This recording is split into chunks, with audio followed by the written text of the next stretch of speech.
Irmãos, então esses cânticos, a quem tenho eu no céu, senão a ti, já cantou aqui algumas vezes, é um cântico bem curtinho, com 2 versículos, de Asaf, lá no Salmo 73.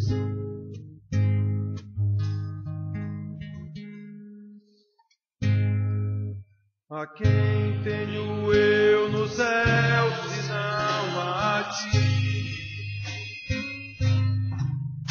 E na terra não há quem eu deseje além de ti. Minha alma desfalece, mas Deus é a força do meu coração e a minha herança para sempre. Minha alma desfalece, mas Deus é a força do meu coração e a minha herança para sempre. A quem tenho eu no céu? A quem tenho eu no céu, senão a ti? E na terra não há quem eu deseje além de ti. Minha alma desfalece, mas Deus é a força do meu coração e a minha herança para sempre. Minha alma desfalece, mas Deus é a força do meu coração e a minha herança para sempre. Para sempre.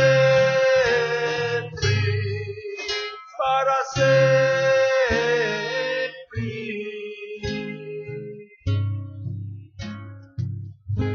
Aleluia. O Senhor é a nossa força, né? Outro cântico, te exaltamos, ó Cordeiro Santo de Deus.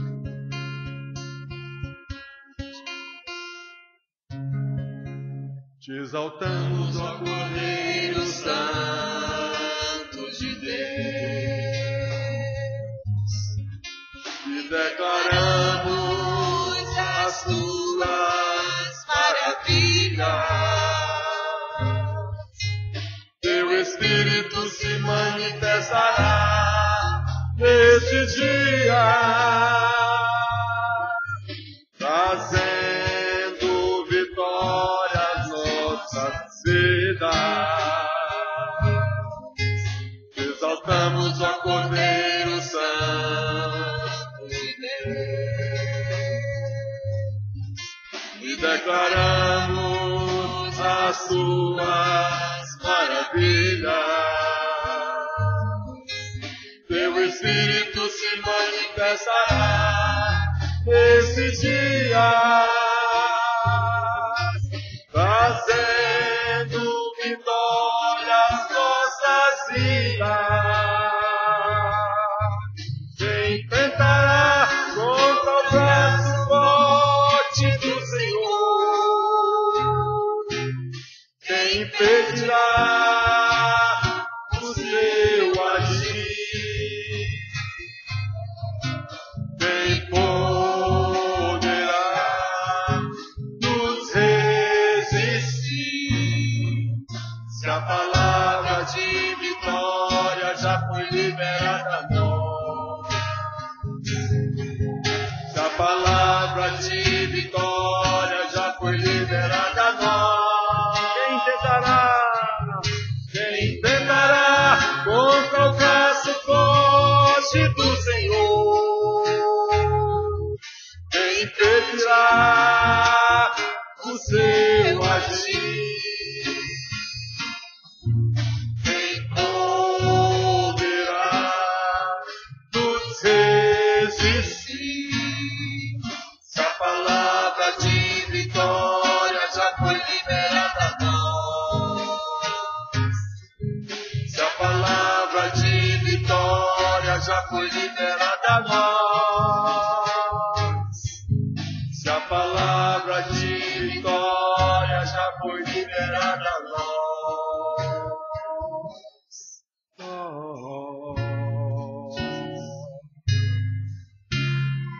Aleluia. Aleluia. Louvado seja o nome do Senhor, que é digno de glória, é digno de louvores. Digno é de glória e louvores. Levantemos nossas mãos, te adoramos, ó Senhor. Digno é de glória e louvores. Levantemos nossas mãos, te adoramos, ó Senhor, porque grande és tu, maravilhas fazes tu, não há outro além de ti, não há outro igual a ti, porque grande és tu, maravilhas fazes tu, não há outro além de ti, não há outro igual a ti. Digno é de glória e louvores. Levantemos nossas mãos, te adoramos, porque grande és tu, maravilhas fazes tu, não há outro além de ti, não há outro igual a ti, porque grande és tu, maravilhas fazes tu, não há outro além de ti, não há outro igual a ti, Senhor.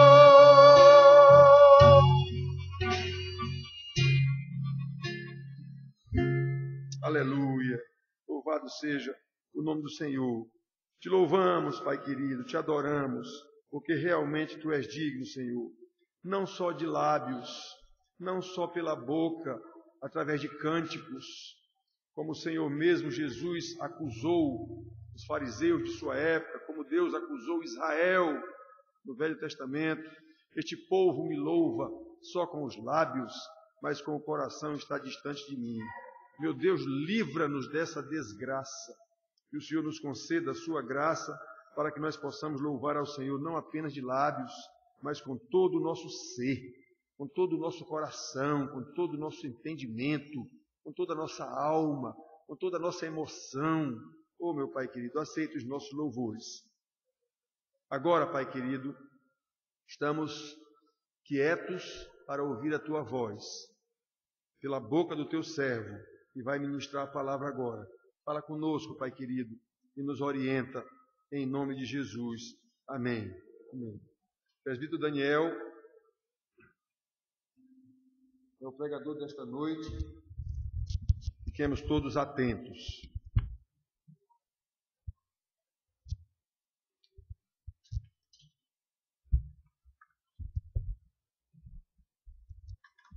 Boa noite, irmãos.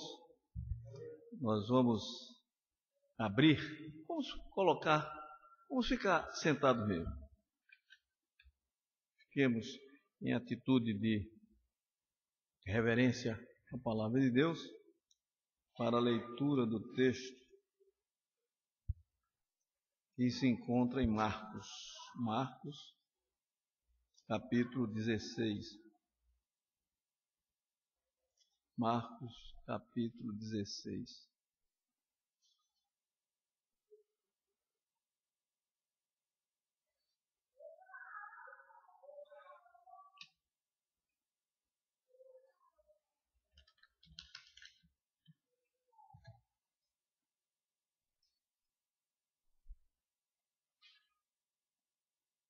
Já dizia o apóstolo Paulo, se Cristo não ressuscitou, vã é a nossa fé, e também a gente não tem por que pregar. Se não temos fé, se é vã, então não temos por que pregar. Mas nós cantamos há poucos instantes de quem tentará contra o braço forte do Senhor. Quem é que vai contra o braço forte de Deus.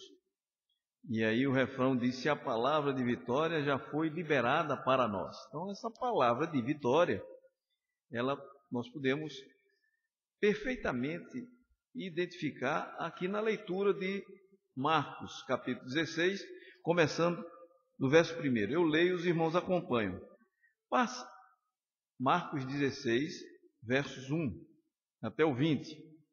Passado o sábado, Maria Madalena, Maria mãe de Tiago e Salomé, compraram aromas para irem embalsamar a Jesus. Não é? E muito cedo, no primeiro dia da semana, ao despontar do sol, foram ao túmulo. Diziam umas às outras: quem nos removerá a pedra de entrada do túmulo? E olhando, viram que a pedra já estava removida, pois era muito grande. Entrando no túmulo, viram um jovem assentado ao lado direito, vestido de branco, e ficaram surpreendidas e atemorizadas. Ele, porém, lhes disse: não vos atemorizeis, buscai a Jesus, o Nazareno, que foi crucificado. Ele ressuscitou, não está mais aqui. Vede o lugar onde o tinham posto. Mas ide dizer a seus discípulos e a Pedro que ele vai adiante de vós para a Galiléia. Lá o vereis, como ele vos disse. E saindo elas, fugiram do sepulcro, porque estavam possuídas de temor e de assombro e de medo, nada disseram a ninguém. Havendo ele ressuscitado de manhã cedo, no primeiro dia da semana, apareceu primeiro a Maria Madalena, da qual expelira 7 demônios, e partindo ela foi anunciá-lo àqueles que, tendo sido companheiros de Jesus, se achavam tristes e choravam. Estes, ouvindo que ele vivia e que fora visto por ela, não acreditaram. Depois disso, manifestou-se em outra forma a 2 deles que estavam de caminho para o campo. E indo eles o anunciaram aos demais, mas também a estes 2 eles não deram crédito. Finalmente apareceu Jesus aos 11, quando estavam à mesa, e censurou-lhes a incredulidade e dureza de coração, porque não deram crédito aos que o tinham visto já ressuscitado. E disse-lhes: ide por todo o mundo e pregai o evangelho a toda criatura. Quem crer e for batizado será salvo, quem porém não crer será condenado. Estes sinais hão de acompanhar aqueles que creem em meu nome. Aqueles que creem em meu nome expelirão demônios, falarão novas línguas, pegarão em serpentes, e se alguma coisa mortífera beberem, não lhes fará mal. Se impuserem as mãos sobre enfermos, eles serão curados. De fato, o Senhor Jesus, depois de lhes ter falado, foi recebido no céu e assentou-se à destra de Deus. E eles, tendo partido, pregaram em toda parte, cooperando com eles o Senhor e confirmando a palavra por meio de sinais que se seguiam. Meus irmãos, nós estamos diante de uma narrativa muito evidente, muito clara, muito simples, das aparições de Jesus Cristo.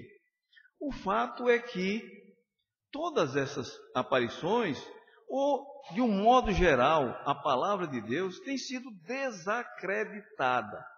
Outro dia saiu uma reportagem de um cientista americano, um estudioso americano, desfazendo das verdades bíblicas. E nós temos aprendido aqui que essas verdades para nós são absolutas. Nós não temos nenhuma dúvida com relação ao texto que nós lemos. E hoje pela manhã nós falamos que é impossível para nós duvidarmos da palavra de Deus, dado que as notícias acerca de Jesus Cristo são tão precisas, são tão históricas, são tão fundamentadas, desde a época em que houve a queda do homem, que Jesus Cristo foi prometido a sua vinda. Portanto, essa narrativa bíblica para nós é singular, para nós é verdadeira, como se dizia sempre, há uma verossimilhança das passagens bíblicas com os testemunhos que nós temos creditado e acreditado. Nós temos em Atos, no capítulo 1 de Atos, no versículo 3, e é interessante que alguns hoje estão tentando desmistificar. Nós vivemos hoje nessa chamada pós-modernidade, que se o irmão perguntar para mim o que é isso, eu vou dizer que não sei, até porque sempre alguma coisa de nova acontece. Há sempre alguma modernidade, alguma coisa que vai surgindo e a gente não... Eu não sei o que é pós-modernidade. Se dissesse assim, se você é da época dos antigamente, aí eu diria que sim, eu sei alguma coisa dos antigamente. Mas da pós-modernidade, porque a pós-modernidade, ela está mistificada. De um lado, apresenta um Jesus Cristo excelente, que dá um rendimento fabuloso. De outro lado, nos é apresentado um Jesus meramente histórico. Jesus é histórico. Jesus se insere na história como todos nós, como qualquer um de nós está inserido na nossa história, não é? Mas em Atos, no capítulo 1, no versículo 3, nós lemos: a este também, depois de ter padecido, se apresentou vivo, com muitas provas incontestáveis, aparecendo-lhes durante 40 dias e falando das coisas concernentes ao reino de Deus. Portanto, a aparição de Jesus Cristo após a sua ressurreição e não a sua encarnação. Bom que se frise, Jesus Cristo aparece ressurreto num corpo em glória. Um corpo que nós não temos a dimensão física, não podemos provar fisicamente, mas os discípulos viram o próprio Jesus Cristo no seu próprio corpo. Um corpo glorificado, um corpo que tinha certas propriedades que não são inerentes ao nosso corpo. Nós não podemos passar de uma dimensão para outra. É impossível a nós, mas Jesus Cristo apareceu em vários lugares, num ambiente fechado, ele se fez presente, não é?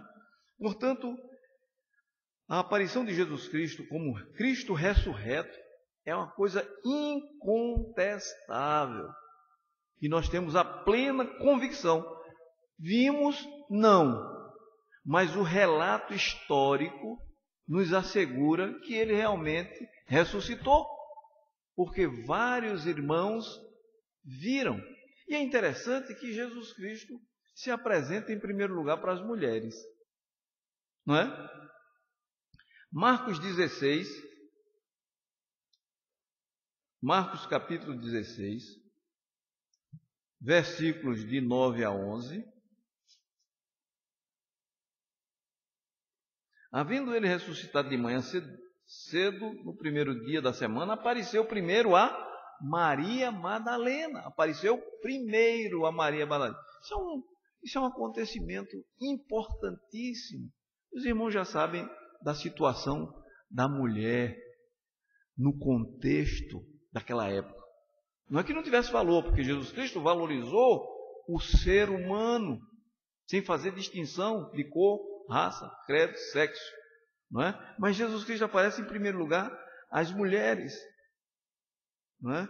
Depois ele aparece no capítulo 16, em Marcos 16, ainda 12 e 13, ele diz: depois disso, depois que apareceu às mulheres, manifestou-se em outra forma a 2 deles que estavam de caminho para o campo. E em Lucas 24, de 13 a 35, nós sabemos que esse caminho eram os discípulos que estavam a caminho de Emaús. Estavam a caminho de Emaús. E é interessante que eles não reconheceram Jesus Cristo, senão depois de alguns sinais que o próprio Cristo fez. Então Jesus Cristo é real. A pessoa de Cristo é a pessoa real. Não só como ele estava presente, não só na oração de Simeão, em que fazia aquela observação claríssima, em que ele pedia, inclusive, que já poderia morrer, não é? Porque havia visto e presenciado o grande milagre que Deus prometera ao povo de Israel de mandar Jesus Cristo como seu libertador. Então, meus irmãos, eles aparecem também aos discípulos em João, no capítulo 20. João 20.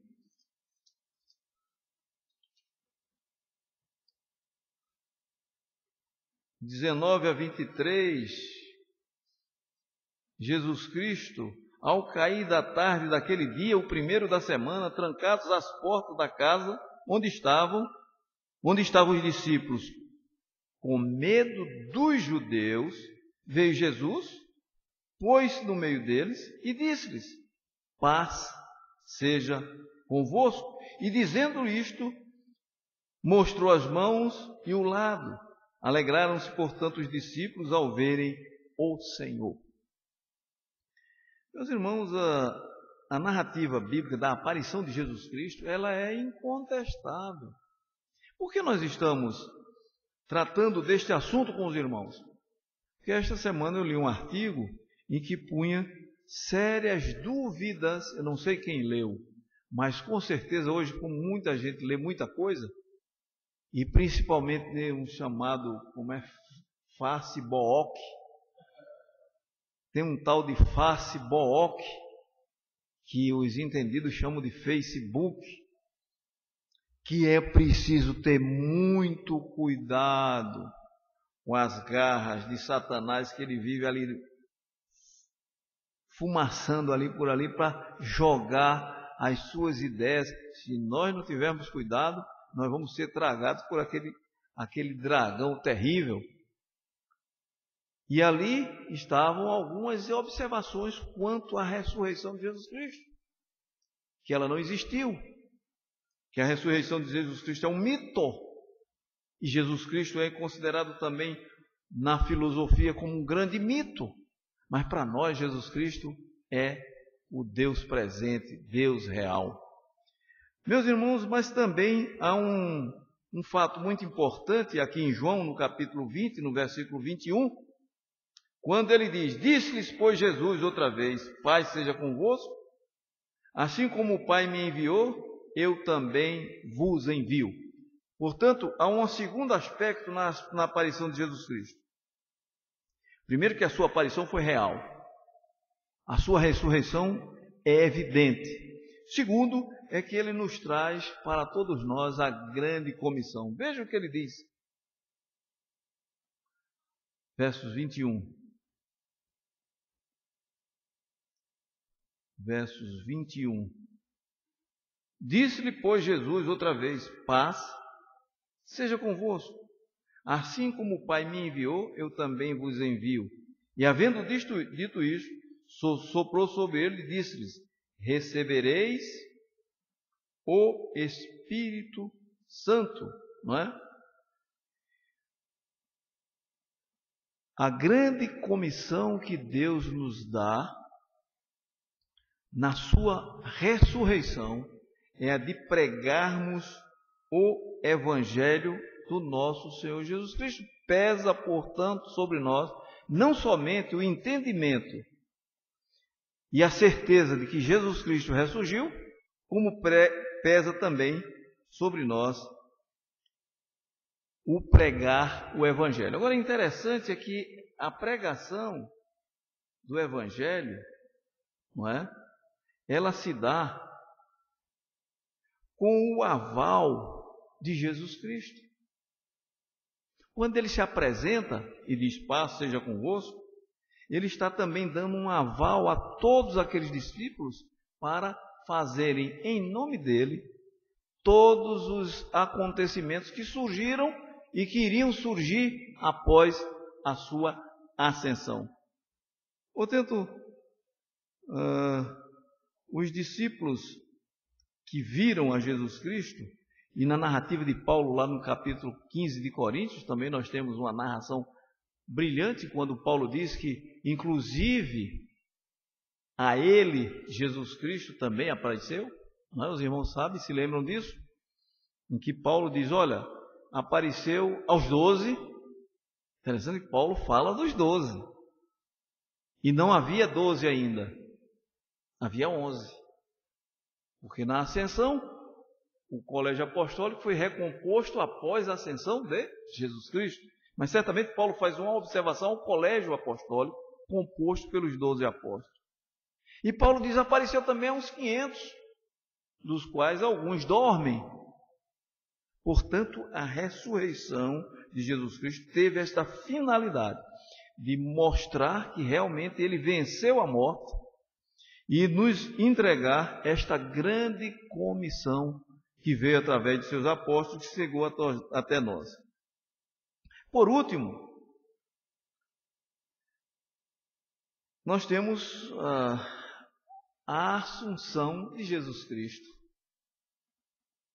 Ele ressurge, passa um período conosco, com os apóstolos, não é?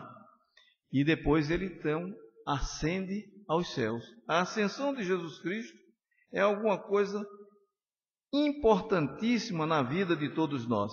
Vamos ler Mateus capítulo 28, versos 18.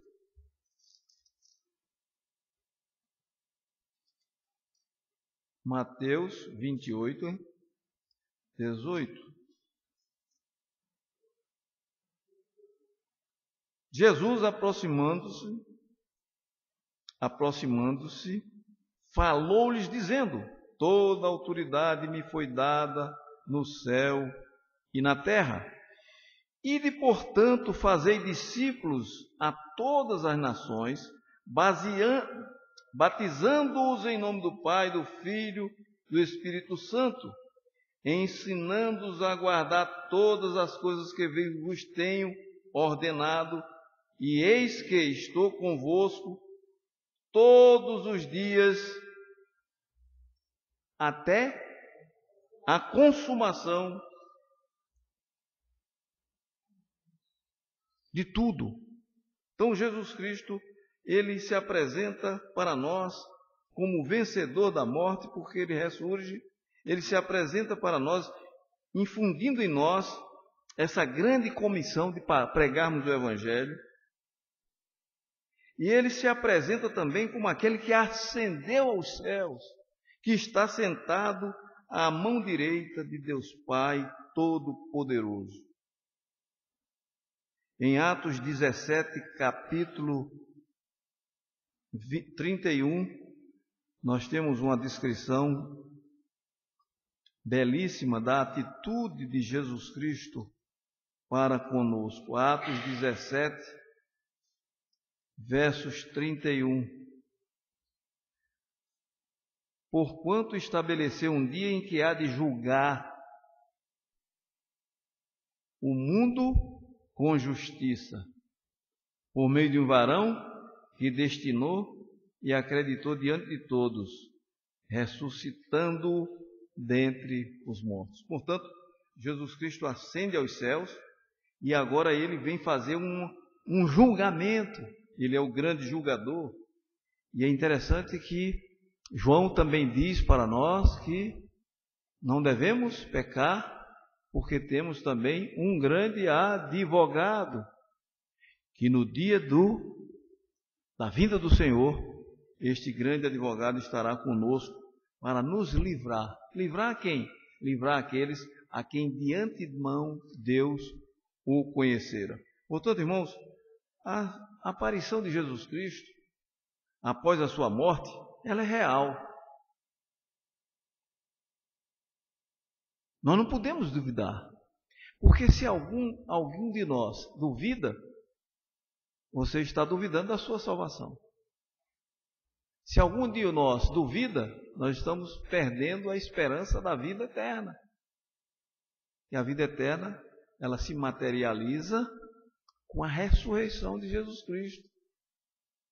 Porque ele venceu a morte e ele nos dá a garantia da vida eterna.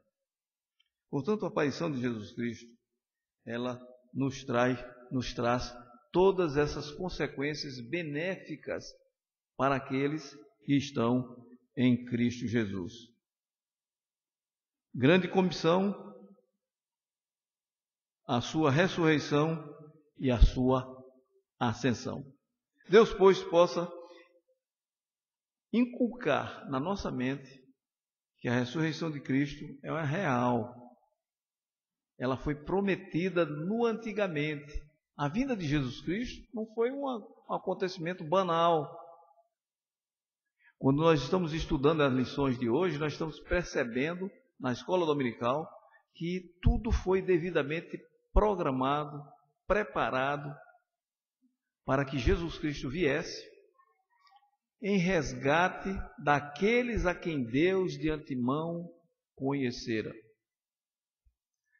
E não poderia deixar de ter um impacto fortíssimo na vida daquela sociedade e na nossa vida, se não houvesse a ressurreição, ele não venceria a morte. Se ele não vencesse a morte, então vã seria também a nossa pregação e vã também a nossa fé. Deus nos abençoe. Amém.